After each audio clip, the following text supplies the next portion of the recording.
starting with a balance of 1,000 euros, ending with a balance of close to 27,000. Short trades won above 90%, long trades won above 90%, backtest results with no running drawdown because of a tight stop loss, performance up and up. If you have a computer, internet connection and 1 hour of time, then by the end of this video you will have a scalping robot which has more than 90% win rate with a very tight stop loss of 20 pips. Even if you know nothing about coding, MQL language or MetaTrader as a trading platform.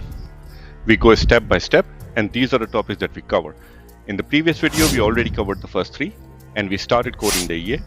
Today we complete the coding, execute the EA and apply it to live charts. Without any further nonsense, let's start.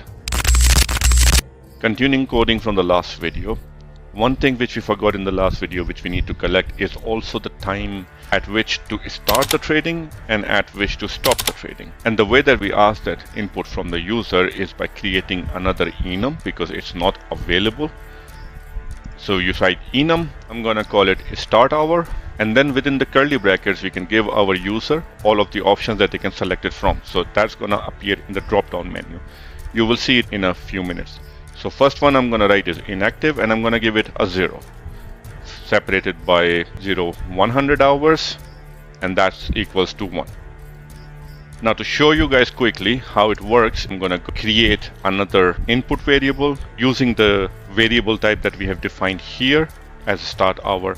So start hour, and then I'm calling the variable itself as sh input. So start hour input, and the default is 0, which basically means inactive. And within the hash, after the dashes, I'm saying start hour, so that's giving the description. So if I compile it now, I get 2 errors, which is there's a colon missing. So I need to write a colon here, and now no errors. If I go back to MetaTrader now, what I will see here is now there is a start hour drop down created, and within the drop down you have the options of inactive, which is the default value, and then 100 hour.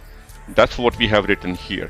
So we've created a variable type start hour where the options are inactive and we've given it the value 0, 100, which is 1. I'll type in the rest.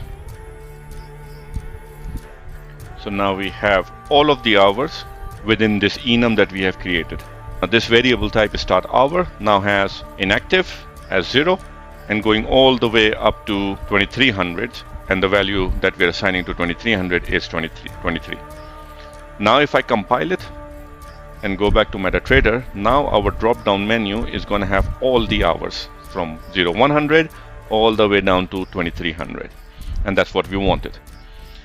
Now if I go back and create the same for the end hour, which is creating another enum, calling it the variable type name as end hour, and then giving it exactly the same values from inactive 0 all the way to 2300 hours, which is 23. And then we can create a variable and we can call it end hour input equals 0, and we assign it the variable type end hour that we have created in the previous line.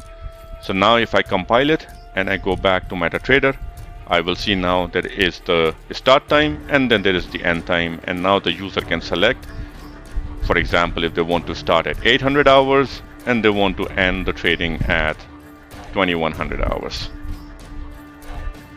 Now after creating these enums and these input variables, we're going to write in the code some variables where we're going to create the variable, but we're not going to ask for an input from the user. These are going to